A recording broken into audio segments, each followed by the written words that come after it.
Hi guys, welcome back to another episode of the Storytime Society. I'm your host Jamie and I'm so happy you're here. I'm so glad you're alive. Thanks for tuning in to another episode. The theme of this episode is family drama. I do have a drink today. I have my little coffee with cookie dough creamer in it. It's a little bit watered down, but hey. Okay, the title of the first story is My sister orchestrated a family intervention to get me to leave my partner of 4 years. This has been sitting in my drafts for 6 months now. I, 25 female, met my partner, 29 male, in 2020 while I was finishing my undergrad studies, and we were both in the same field. Our first conversations were deep about our personal philosophies, culture, faith, and our views on the world, and we quickly realized that our values aligned so well. He's funny, attentive, smart, talented, and ambitious, and I was so in love. I still am. We made it official 2 months in. And low-key, we both knew we wanted to marry each other already. But of course, we didn't rush as we were still finishing up school. We have the same religious background, but not the same ethnicity. And for this reason, both of us were nervous to tell our parents about our relationship because we didn't know how they would react. Most ethnic parents would want their kid to keep it within the culture. But from what I know, they may be stubborn at first, but will come around eventually. Right? For me, ethnicity is a non-issue. We're both religious, so having the same faith is more important in my opinion. I thought my parents would think the same, because if they're so religious too, then they shouldn't place their cultural values over their faith. Anyway, my partner didn't wait too long to tell his parents. They and his siblings were very supportive and welcomed me with open arms. I, on the other hand, hesitated for the longest time because I really had no idea how my parents would react. I'm a bit fearful of them. And honestly, my relationship with my parents isn't that close. Of course, they're caring and all, but not in an emotional way where I can come up to them and be vulnerable about something. Definitely not my dad. This is where I'm at fault, because even if it was hard for me to be honest with them, I should have just done so instead of hiding my relationship from them. My siblings knew before my parents. They didn't care, but my sister, 29, on the other hand, being the eldest, aka the third parent, was too panicked about it and advised me to just end the relationship because an interracial marriage is going to be complicated. But that's not the advice I needed, and I didn't want to just end the relationship either. I truly believe that he's my soulmate. Her entire attitude towards it was kind of just, quote, I gave you my 2 cents. I don't want to be involved in this mess. I think it was a year into our relationship, and my mom found a birthday card from my partner in my room. She found my stash of greeting cards from him and read them all. She confronted me with them, and she wasn't even mad, but when I told her about his ethnicity, she freaked out. She made me tell my dad, and he just LOL'd in my face and didn't even let me talk. Took a couple of days for my mom to calm down because honestly, she really was overreacting. The conclusion was they're not happy with the relationship, and they wanted me to end it. I didn't want to, of course. It was swept under the rug, and for the next 3 years, my partner and I continued our relationship and even went on some trips together. But my parents were in the dark about the specifics of it all, which, of course, the dishonesty is very wrong, but in my mind, they didn't create a safe space for me to be honest with them.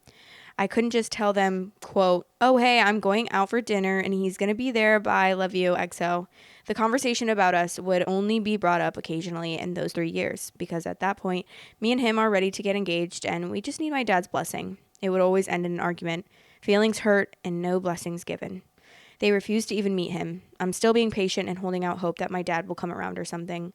By mid-2024, my dad hadn't properly spoken to me in like 2 years, but my mom, on the other hand, is a lot more understanding. I wouldn't say that she's supportive, but understanding at least. In her words, she just wants to help me avoid an unsuccessful marriage because in her mind, interracial marriages just don't work. But if I'm so sure about them, then she will be by my side, and if it fails, she'll be there with open arms. My parents are traditional, but she's always been the more level-headed one between them, besides that freak out the first time. Now to the catastrophe. End of 2024, my sister suddenly stepped in and asked to meet my partner. She's my dad's favorite, and if there's one person that could sway his thoughts, it would be her.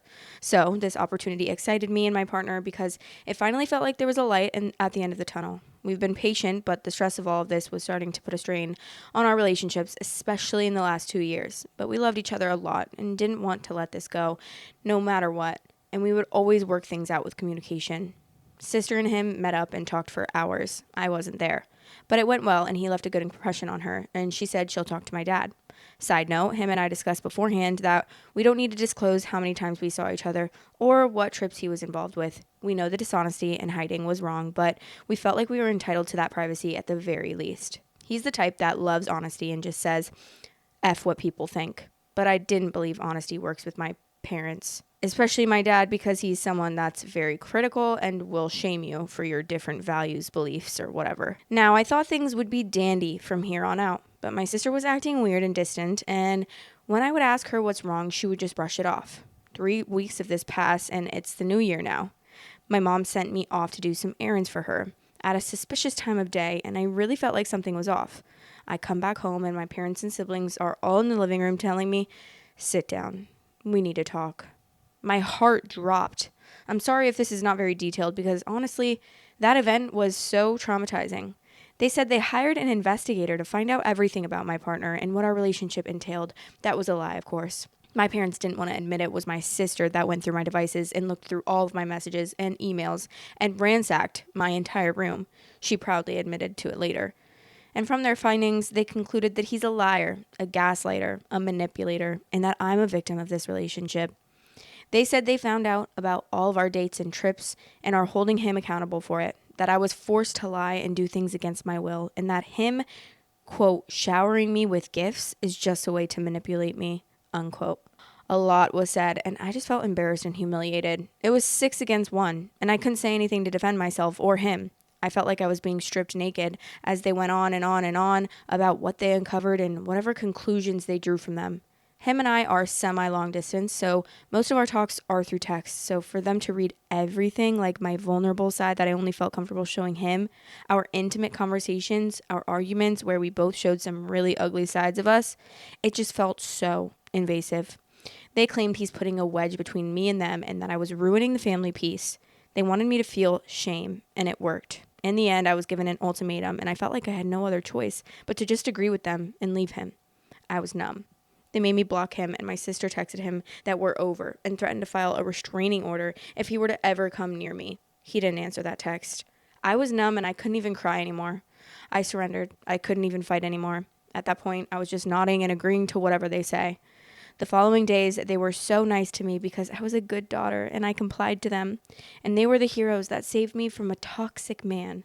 But I'm on house arrest and on close watch. I had to hand over my phone when they asked, so they make sure I never reach out to him. My soulmate was ripped away from me, and I didn't know what to do. 2 to 3 weeks later, I woke up a little from my numbness. I was angry. I was angry at my sister for betraying my trust. I was angry at my father for being so bigoted. I was angry at all of them for invading my privacy. I was angry at the entire situation because it's not my fault they never gave me the support and comfort to even be honest with them. I made mistakes, but I blame them for it. I cried to my mom about it, and I told her, you know what? I don't care if you guys think he's a bad person. I would rather learn that on my own than be forced to leave him and regret it my entire life. They treat me like an effing kid. I told her I will always be angry at them for what they did. She urged me to talk to my dad again and tell him what I told her. She told me I should just proceed with marrying my partner against their wishes and accept any consequences. She told me that she'll be by my side. Before I talked to my dad, I sent him a letter through text. We're both non-confrontational people, so I felt like this would be a good way to express my feelings. I apologized deeply for everything. I clarified that I never meant to disrespect him or my family members. I put anger aside for this letter because anger doesn't work with a stubborn man like my dad. I tried to be vulnerable. I tried to tell him that all I want is their support and trust in me. My dad didn't give an answer to that letter, but he forwarded it to my sister, and she blew up on me by text and called me a manipulator for sending that letter. Her words were so nasty. She had never made me cry as much as she did back then. My dad came to my room afterward to talk, or rather, yell at me. I never cried so much. Whoever that was in front of me was not my dad. I never knew that he could be so cruel. He threatened to leave my mom and tear this whole family apart if I chose to be with my partner. I'm broken and numb, and I've never felt so alone. I don't know what to do. If you want extra content weekly, head over to patreon.com/storytimesociety and become a member on there for extra content. Love you. Holy shiitake mushrooms. You would really think that this girl was like 15 years old, like Romeo and Juliet. She's like with a forbidden lover. And I know that that's like a thing, and that's a common thing with different cultural backgrounds and like ethnic backgrounds and stuff, but I don't think that makes it okay. Like, I really don't. And I always like get nervous that I'm gonna like seem insensitive saying that, or insensitive saying something like that, because obviously I don't have like firsthand experience. Like I don't have an ethnic family, and so I can't relate in that sense.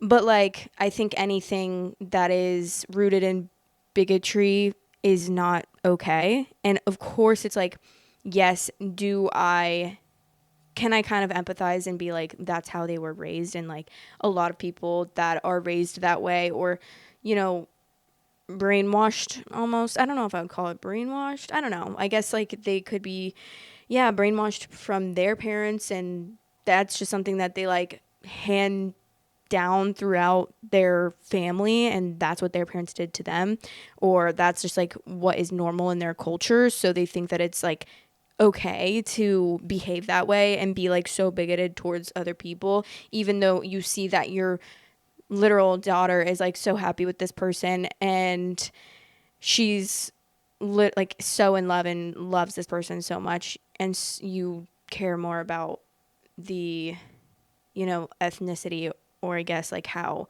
it's going to look on the outside, or I guess continuing. I don't know. What's the like main reason that people is it just to like continue that like ethnicity throughout the bloodline? Is that what that like is that what the Okay. So what I'm finding is cultural continuity. Is that how you pronounce that? Fuck. Why is there always at least one word in every episode that I don't know how to pronounce? Shared life experiences, pressure from extended family or community, concerns about discrimination, religious or caste based rules. In some cultures, marrying within the same religion or caste is a long-standing expectation tied to spiritual beliefs or social status, personal comfort, or identity. These reasons can be a mix of love, fear, and tradition, but they can also overlap with stereotypes or bias. Individual families vary widely. Some are adamant about it, while others may initially prefer it, but become more open once they get to know their child's partner. Yeah, I mean, anyways, I kind of like know why. Obviously, it's like they want, yeah, I get it. Whatever. I mean, I just don't think that it's right. And also, I don't think that it's right to make it like so, like blow it up into this big of a situation where you're genuinely like terrorizing your own family member. And these are the types of families that I feel like often get cut off by other family members, because I wouldn't want that type of person in my life. I feel like if my whole family was acting this way, like, why would I want to choose you guys who are treating me like actual dog shit, like scum of the earth, over my partner who loves me and who treats me so well? Like, what I know like the pressure of how that feels, and not personally, but I can empathize with her feeling like pressured to choose her family. Obviously, that's her family. It's like such a hard decision to make. She's known them her whole life. Like, she's grown up with them for her whole entire life. But I also feel like the best possible thing to do would be to get away from people like that. And unfortunately, I don't think that it's something that really will change. At least your mom is there to support you. I feel like your dad's kind of too far gone. Like, at that point, he's like an older man, probably like in his late 50s, early 60s. And I feel like at that point, it's like, you can change, of course. I believe that at any age you can change, but the like motivation to change is probably not there. And that's how he's lived his whole life, like 60 years of his life, believing that is like the right thing to do. I just don't think anything in his brain is going to flip and be like, yep, I should start being this way. And also, it is a hard thing, I feel like, to, I mean, a lot of things that like the way that you're raised is can be so hard to como se dice? I don't know the word that I'm looking for, but like unbrainwash yourself from, I guess, like, not saying it's all brainwash everything that you learn, but there's a, like, for me, religion was something that I grew up with my whole entire life, and it's something that I've been unlearning, I guess, like, more so deconstructing would be like the correct term for that. But And it's hard. Like, it is a hard thing. And that's just my like religion, which it's not like that's like Christianity isn't like something that is like so deeply rooted in, I don't know. Do you know what I mean? Like other religions I feel like are more so like being Jewish is more so like a culture and it's more like an identity. I mean, Christianity can be too, but I feel like on different levels, if that makes sense. So I don't fucking know. I'm debating myself right now. I'm literally debating myself. But yeah, like deconstructing my faith has been really, really hard. Like it's been something that I've been not like forcing myself. It's just been in a really natural process. And, but it's the part of being like able to speak about it and like be okay with other people knowing that like I'm not religious anymore, when that was something that my identity was so deeply rooted in for so long of my life. Like that was just a part of who I am. And I always, especially because I was always taught like, you know, people that aren't Christians, like it's almost like you kind of look down on them, which obviously isn't the right thing to do, but I will say that is like a big thing in the Christian community, at least the ones that I've been a part of. And it's always like, you know, they aren't believing the right things. Like even just other people in other religions, it would be like you should save them, like get them to come to Jesus, even if they're just like a different religion, which is like so scummy in my opinion. When I look back on it, I'm like, ew, because who are you to say that like their religion is the wrong religion and yours is the right one? Like that's so scummy of them in my opinion. But that's just like something that you're taught. It's like, oh, they're atheists. Like I was taught that atheists were the like the devil. Like not actually, but just looked so down upon. Like you hear the word atheist and you like get scared out of your mind. You're like, oh, holy water, like I need to go pray. I don't know. I guess I honestly feel like I was never like a part of an evangelical group or anything, but I almost feel like I was because of how deeply rooted all of those beliefs were. And like, anyways, the tab comment says, go be with your partner or you'll be miserable for the rest of your life. You're an adult. Leave. If your partner loves you, he will accept you with open arms. You can make your own family. 100%. And that's not to say that it's going to be easy. It's going to be so hard. Like you're letting go of your family that you love, even though they're doing something so terrible to you. You still love them. Okay, let's read the update since I just fucking debated myself for a whole 2 hours. 2 months later. Hi guys, I really do apologize for the late update. I really did not expect my post to get that many replies, but I'm so grateful for all the advice you guys gave me. Thank you. When I wrote that first post, I was all emotional and depressed, so reading it now, even I can sense the oh poor me tone in it. January me was probably expecting lots of sympathy or whatever, but you guys were harsh, and to be honest, I needed to hear that. You guys are completely right. While what my family did was evil and wrong, my life is in my hands, and it's my fault for not stepping up for myself and my partner sooner. I can't keep expecting things to be done for me. I wanted to make this post to clarify some things and update you about what has happened since January. It may not be the most satisfying update, but I at least have changed a lot since then. First of all, I'm still in contact with my partner. I don't blame you for assuming otherwise since that post was uploaded months later, so it was pretty confusing. When my family did the whole thing of making me block him everywhere and take my devices and basically threaten me to not talk to him, that lasted maybe like 3 days. It was in the middle of the night. I was crying hard because I missed him, but also because I'm here, alone, extremely heartbroken, just wishing someone would hold me and show me some sort of real care towards me and what I'm going through. And I realized, wow, my family really doesn't give an F about me. Like, at least check up on me. When they would, it was more of a just making sure you know your place type of checkup. So I reached out to him and told him everything. There was a lot of I told you so from him, and I really do give him a lot of credit for putting up with my BS. My entire life, I was, quote, trained like a monkey, as one of the comments said. So I was taught to be obedient for literally minimal reward. And I thought if I was just gentle with my approach and still did everything they wanted from me, I would get what I wanted in the end because I earned it, right? No. And this is not a unique experience, unfortunately. This is so common with people in many cultures because parents, for some reason, believe they are entitled to make choices for their adult children. My partner was understanding and helped me finally see that the environment I'm living in is toxic and abusive, and no amount of obedience and kindness is going to make them respect me. I've been getting therapy for months now, and shocker, it really helps. I would always question what I did wrong and how I can approach them differently to get different results. I would always question why my sister would betray me like that. I would always question why my father would tell me I, quote, deserve to be hurt, and so many other questions. But I've let go of caring for any sort of answer now. I've let go of the idea that I need any approval from them. I've let go of ever having a civil conversation with them. I've let go of any expectations. I still live with them, unfortunately. I don't talk with my dad and I don't talk with my sister. I keep things cordial with my mom, but I don't trust confiding in her anymore because at the end of the day, she feels the need to side with her husband. Her 60-year-old man-child of a husband that's been verbally abusing her for years now and throwing tantrums anytime things don't go his way. But instead of making him aware of himself, my sister and mom just choose to give him what he wants, no matter who it hurts. I still have 2 years of education with no income, and I need this degree in my career, so it wouldn't make sense to drop out temporarily.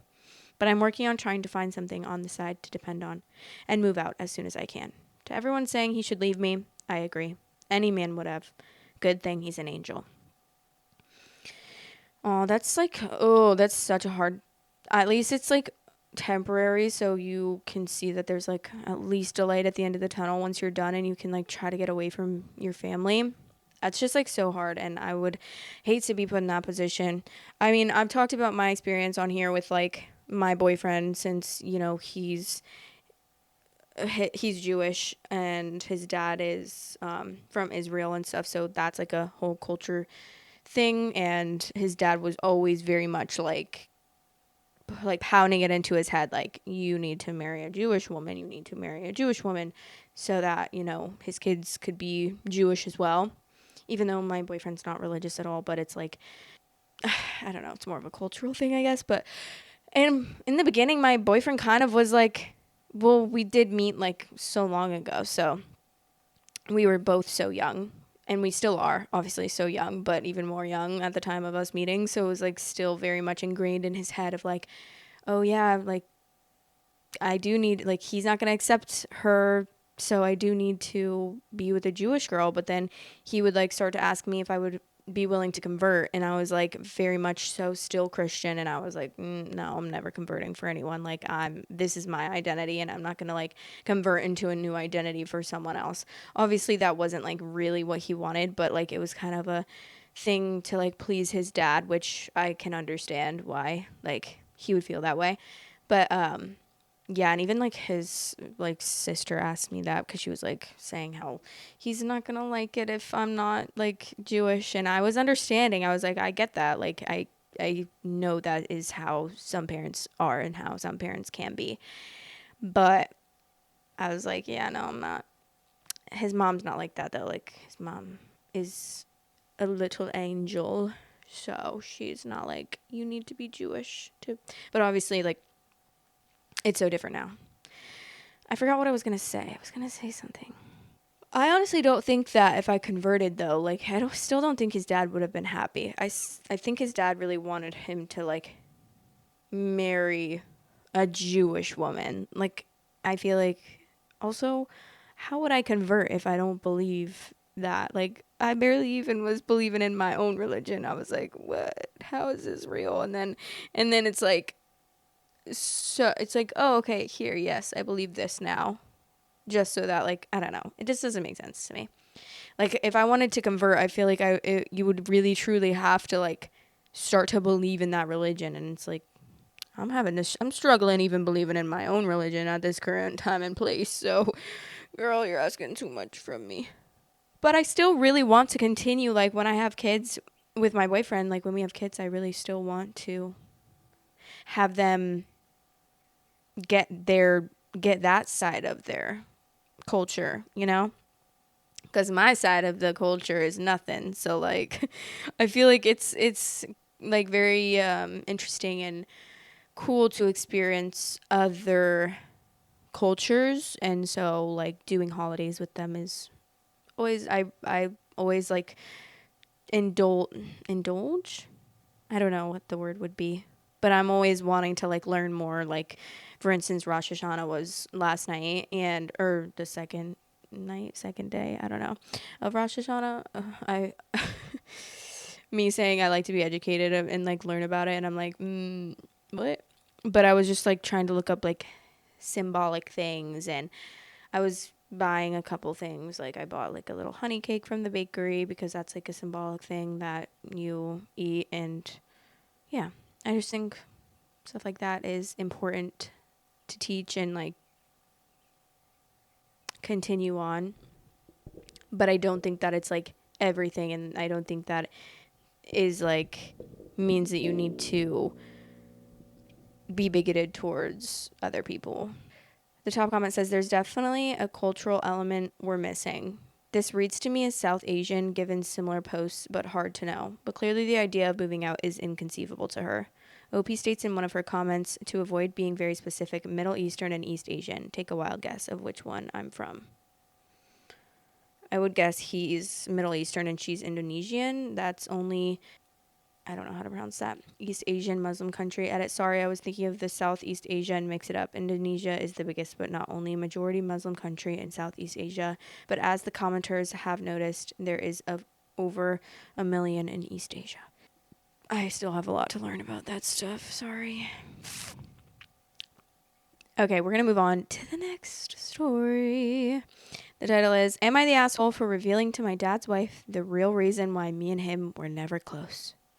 My dad practically gave me up to his sister from the moment I, 27 male, was born. My mom died when she was giving birth to me, and my aunt told me he never recovered from that because he blamed me for her dying. It hurt a lot as a kid that at family events he would ignore my existence. When I was a little older, he got more vocal about me killing her, and he can't stand to look at my face. You can imagine the amount of therapy that put me in. I used to go to church crying because I was scared about going to hell for doing that to my mom. That's how much his words effed me up. But the shitty part was that I never stopped trying to be accepted by him. After my high school graduation, he told me to never bother him again since he legally has no obligation to me anymore, since he was sending my aunt money to take care of me. Around that time is when I finally started accepting that reality, so from there, we moved on with our lives. My aunt doesn't talk to me about him. Sometimes my grandparents do, and that's how I found out he got married. They were mad he didn't invite me to their wedding, but to me it didn't matter because we're not close. But it was his wife who wanted to meet me. It's the first time ever that he wants to make contact, and it was to pretty much say she wants me in their life. She doesn't know the real reason about why we're estranged. He asked me to please not say anything, and maybe this could be a way to reconcile after all. But he was only doing it for her. That much was clear when we talked. I never said I would be. He still insisted on us meeting at their place because she really wanted to meet me. All she thinks is we were estranged for not getting along in my teenage years, going to college and losing touch because of life stuff. It pissed me off that he played it off as just us not talking for petty reasons. Meanwhile, the actual reason damaged me for years. I told her the truth. Everything he said to me, that he was never a parent to me, that was all my aunt. It was definitely a shock from her. The outcome was a disaster. Everyone has heard about this now. My grandma's in particular told me she understands my anger, but this was his chance of finding someone since losing my mom, and now it's been put in jeopardy. My dad is devastated. They think it was going too far to ruin his marriage that way when he was willing to include me in their lives, which could have been a start of our relationship. And they say not only did I ruin that, but also possibly wrecked his marriage. She just doesn't agree at all with what he did, and it could have been avoided if I didn't say anything. For me, it was hard not to tell the truth after the lies made it seem like it was nothing serious. I couldn't ignore what happened after what it did. I don't know if it was the right call since it put their whole marriage at risk after all. Are you kidding me? He put your life at risk. He put your entire mental health at risk. He didn't give a shit about you. Why are you going to give a shit about him? Like, that's so messed up. He ruined your, like, entire life pretty much. I mean, he ruined your mental health and acted like you didn't deserve to be here because your mom happened to pass away, which is obviously tragic and so sad and such a terrible, like, story, but in no way, shape, or form is that your fault. Like, what in the world? It's not like you were freaking Bella Swan's child, vampire child, like sucking the blood out of her and literally taking her life while she was pregnant. Like, you weren't a freaking vampire child. So I don't understand. I understand him being upset, but like, And obviously, yeah, your wife dies in childbirth. Like, that's freaking sad. That's terrible. But that means that you have to be an awful person and like completely disown your child.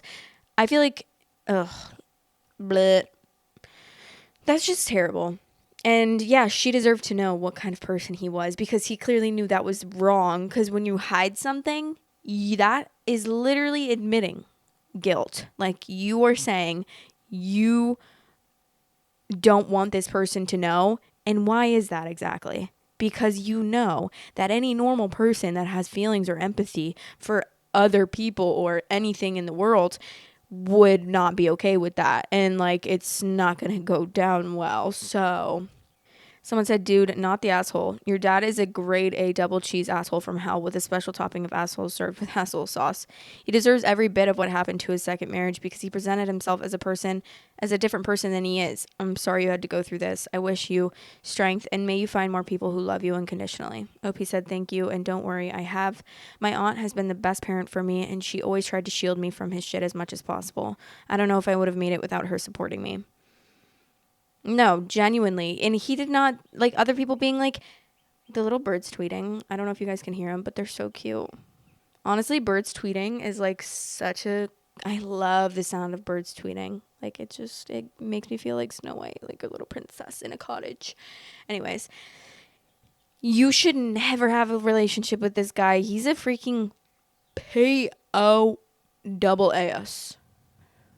I don't know what the second S stands for, but shitty shit. Piece of shitty shit.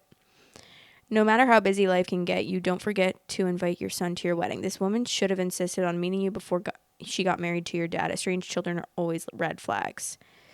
Yeah, unfortunately, that is true, but hey. You never know what kind of lies and BS he was feeding her. Okay, there's a final update 11 days later.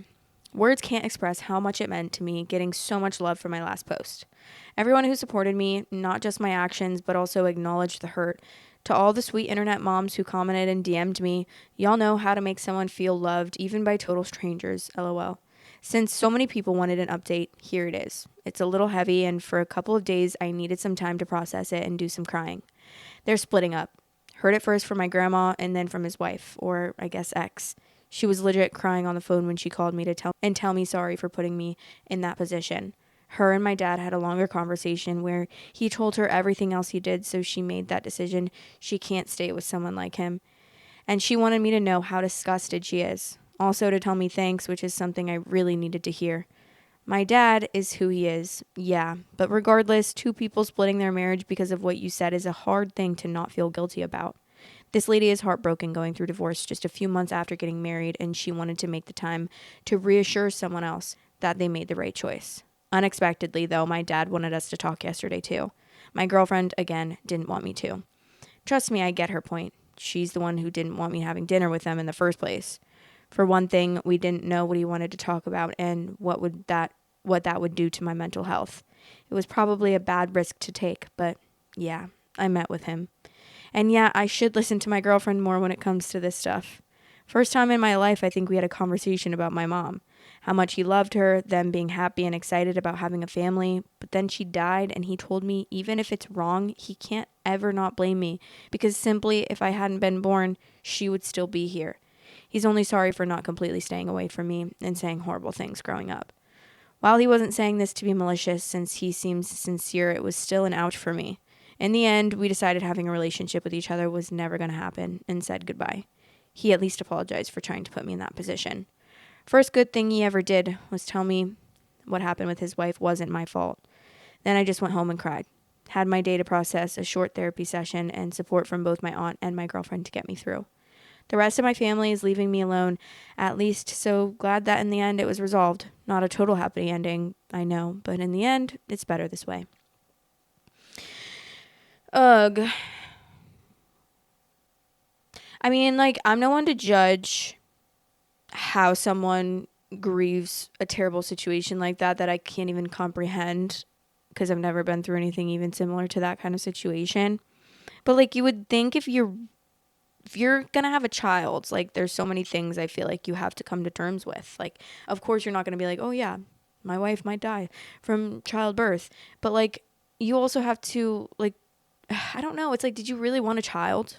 Or did you just want like, because I feel like I feel like you should only have a kid if you really want a kid. Like, not because you're excited to have a family with your partner, not because, like, with your partner you're having a kid, but, like, you have to think about the fact that, like, you could possibly, like, there's so many things to think about, I feel like, because having a kid is such a large responsibility.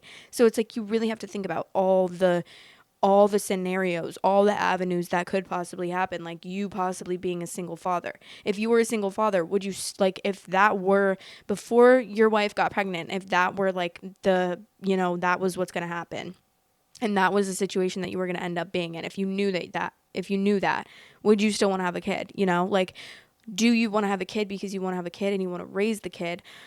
Or is it just like the fantasy of having a kid with like your wife that you love? Like, I don't know. I just feel like people take having a kid sometimes so lightly, and it's like, yes, anything can happen. Like, yeah, people can die in childbirth, and then like, are you ready? Not saying that you should always be like pessimistic and thinking about, oh well, this could happen, because that's literally what's always going on in my mind, and maybe that's why I feel this way, because it's something that like I would always I'm always thinking about every possible scenario that could happen, and like every thing that, like, I'm always thinking of the worst case scenarios. I'm like, okay, well, if we just do this and this happens, and sometimes I do feel like that works out in my favor, because it's like, on a smaller scale, I'm thinking about like, oh, if I wanted to get a dog, and like, then I'm thinking about all the things that like could possibly go wrong with getting a dog at this point in my life. Like, do I really want a dog? Because the dog, because of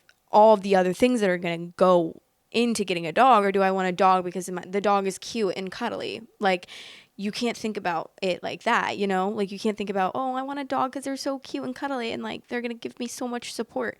No, you should want a dog and also know that like all the responsibility that comes with it isn't going to be like the easiest situation. Like, there's a lot that goes into owning a dog and raising a dog from when they're a puppy, or even adopting a dog that had a previous family and maybe has like trauma or whatever. There's so many things that you have to think about, and I feel like that could also be applied to having a kid, but on a much larger scale, because you're having a child and you're bringing another human being into this world.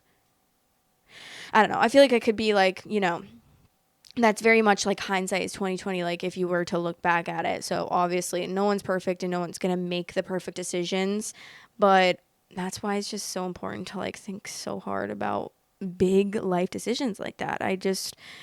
That's why I'm like never ever ever in a rush to do anything in my life. Like, I'm never in a rush because I just never want to rush things, and I want to fully like process what is going to come about with these different life changes and these different things that I'm going to eventually do in my life, and be able to like fully process that, so that I know what I'm getting myself into, and and not just fantasizing and being like, oh yes, like getting married is so fun, and like you have a party and it's so fun.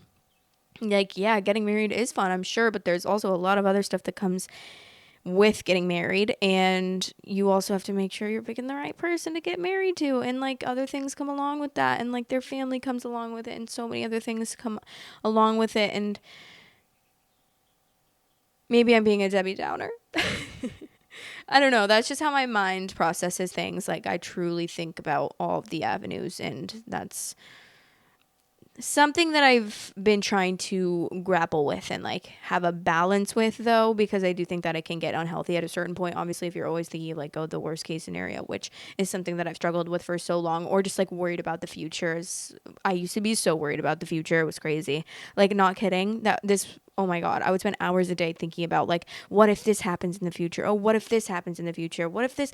And it's crazy. I don't know what, like, I think it just came with like emotional maturity, like growing more. Obviously, as you grow older, you get more emotionally mature and like intellectual, and you learn things and blah blah. And I feel like I didn't specifically work on that, but I was very aware that I was like that, and I like hated it so much And I genuinely can't even explain the amount of worrying that I did about my future at a young age. At like in my early 20s, I was constantly thinking like everything was going to go wrong. And obviously that's like the point where it's like so unhealthy. It's not okay to like constantly be worrying about that. Like from the moment I wake up in the morning to the moment I shut my eyes, I'm like constantly worried about, well, and I do think that a lot of that obviously has to do with me and like my childhood and the scarcity mindset that I grew up in, and like my mom being a single mom and making no money, and like us being poor growing up and not having a lot of resources. So that's like another thing that kind of is, it's like ingrained in your mind of like, I don't have resources. Maybe I'm not going to have resources in the future. Like, who knows what's going to happen? And that's why I think that I save so much money, because I feel like I need to always be prepared for anything, which, of course, you should. You should save money to be prepared for things. But to a certain extent, it can get unhealthy. But that's with anything, obviously. Too much of anything is not good for you. And that, a little bit of overthinking can be good. Like, I really do feel like overthinking a little bit sometimes here and there can benefit you, because you don't want to be like the type of person that's just like, whoop, doing this, doing this, doing this. And maybe you do, honestly. Maybe ignorance is bliss. Because sometimes I do find that ignorance is bliss, and I'm like, damn, I wish I just never knew that. I wish I just never learned about that, so I didn't have to be worried about that. Like, maybe I could have gone my whole life never knowing about that and never having to think about that. I'm really rambling today. I think I've been inspired because someone commented. She said, Illy, this is so funny when people comment like, it's like saying like, oh, no offense, but you're fucking ugly, like those kind of like things. When people say stuff like that, it's so funny. It's like, oh, just because you say no offense doesn't make it not offensive. Like, you don't even have to say that, girl. She was like, Illy, but you talk way too much and it gets so annoying. I always have to like skip 2 minutes to get to the story again. And I'm like,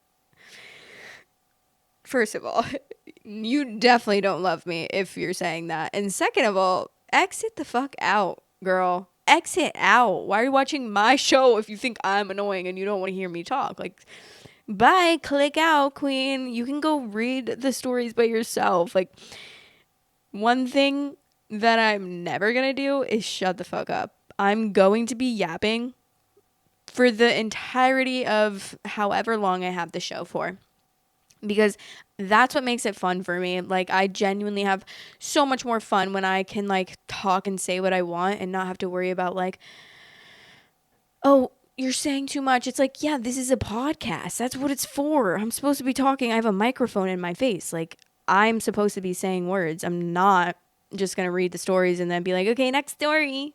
No, because I want to talk. And if you don't want to hear me talk, like, literally exit out. I don't know what to tell you. It's so funny. It's like, then why are you watching? Like, why are you listening to my podcast if you find me so annoying and you're like, oh my God. Like, to hear the stories, okay, that's fine. If you want to listen to the stories, like, go listen to them somewhere else. It's just crazy to me that you like find me so annoying, but you click on my channel. And it's so funny. It's like, I am literally not holding you. I'm not like forcing you to watch my channel. Like, you act like I'm literally holding you at point. Simply, I'm not. But yeah, that's just a funny comment that I think is a funny little chipmunk. You're such a funny little chipmunk for saying that. I like to hear. Sometimes I just like to talk. I'm always freaking talking. When I was growing up, or even just like when I'm by myself now, like, I always, people are like, oh, you talk to yourself? Like, that's so weird. But I think it's just like a thing. Like, my grandma talk to herself all the time. All my life, I just like always heard my grandma be having full conversations with herself. My mom always talking to herself. Me always talking to myself. When I was younger, I used to look in the mirror and like, I don't even know. I can still do it sometimes, but I would like start to think about myself. It's hard to explain. I would start to think about myself as if I were someone else. Like, as if I was looking at someone else in the mirror and I was like, I don't even know. I feel like there's a word for that, but I always used to do it as a kid. And I don't know if anyone is going to be able to relate to this or not, but I always used to do it as a kid. And then I would like think about, perceive myself from another point of view. I don't fucking know. That sounds so weird. But I sometimes when I look at myself in the mirror, like I think of myself as a different person and I'm like looking at a different person through a different person's eyes. And then, yeah, I talk to myself a lot too. And I'll be like talking to myself in the mirror, like as if I'm not me. Am I okay? Wait, guys, I promise I'm fine. But I feel like if you listen to that and you like, you probably think I'm so like, I'm not okay and I need to like go to the doctor or something. But don't worry, I'm fine. I promise. So yeah, that's all to say that I love talking. But like mostly talking to myself. Like I love to just be able to yap. Like sometimes when I'm having conversations with friends, I try to hold back. Like sometimes, I mean, it depends on what situation I'm in, but I try to hold back because I don't want to like be always the one talking. I hate when someone's like that. I hate when people are just talking your ear off and they're not letting you talk. And even when you do start to talk, it's like, oh, you don't even know that I'm here. You're literally just like talking and you're just like basically using me as a sounding board. Like, I hate that type of person. It's the worst type of person. Like, I don't want to hang out with you if you're like that. So I never want to be that type of person to like always be never letting someone talk. I like having like a conversation with my friends, but I also have a lot to say. So like, I'll be like, you know, obviously let you talk, digest, respond. And then if I have something more to say, I'll be like, oh, and also this. And that's why I can hang out with my friends, like, and talk to them for hours. Like, I don't even know what it was, but I went out with, like, my old roommate not that long ago. And my boyfriend was so confused when I got back. He's like, you've been gone for, like, 7 hours. Like, what could you guys have been talking about for that long? Like, we were literally, me and her just sat at the bar yapping our lives away. I was like, girl, I'm telling you, like, when I'm with my friends and they have stuff to say and I have stuff to say, we talk. Because Jack doesn't really, my boyfriend Jack, if I feel like I never know if I should call him Jack or if I should call him my boyfriend, because I don't know if everyone knows his name, but Jack like doesn't really talk that much. So sometimes like he'll have some conversations, but he doesn't really like have much to say. So we don't like talk for hours, you know, like, and also we're together every single day. So it's not like we have that much new information to tell each other. Like we catch each other up on our days and that's pretty much it. But yeah, he's very much, I don't know. He's like a smart guy, but he just doesn't really have much. I guess he doesn't have a lot of opinions or a lot of like, I don't even know how to explain it. I feel like I'm just sometimes overly passionate about stuff. So I'm always like wanting to talk about things. I don't know. But that's what girlfriends are for. To literally yap each other's ears off. And I love a person that can like obviously give it back to me, you know, and like yap as much as I am. I always have the most fun with people that I can just like yap, but both equally yapping. Respectfully. But anyways, yeah, love yapping with you guys. Gonna continue to yap with you guys. And the people that like hearing me yap will stay to hear me yap. And if you don't, then you just won't watch anymore, and that's okay. Like my kings and queens, my theys and thems, my gays, my girls and gays will find me. Okay? And the rest, I wish you the best of luck in the world. Okay? I'm not for everyone. And that's okay. But anyways, I love you guys. And that's all I have to say. That's all I have to say. Just so much yapping, but that's all. I'll be back tomorrow with more yapping, and the next day, and the next day, and the next day. No, it's scary. I'm scared of myself, but love you guys. If you haven't already, also, guys, I don't know. Someone's told me to ask for hype points or something. Hype. I've been seeing this hype stuff, and I have no idea what it is, but I see sometimes that like my videos get hyped, and I'm like, okay. She said ask for people to hype you, and I was supposed to do it at the beginning of this video and I forgot. So whoever's listening now, God forbid, I don't know if I'm like, I feel bad for you if you're still listening, but give me some hype points or whatever the hell those are. I don't know. So yeah, love you, and I'll talk to you in the next episode. Bye. Storytime Society is now available on all listening platforms. If you are on any of those listening platforms, I would really appreciate it if you rated me 5 stars. Thanks for all the support. Love you guys. Thanks for watching. Please like, comment, and subscribe.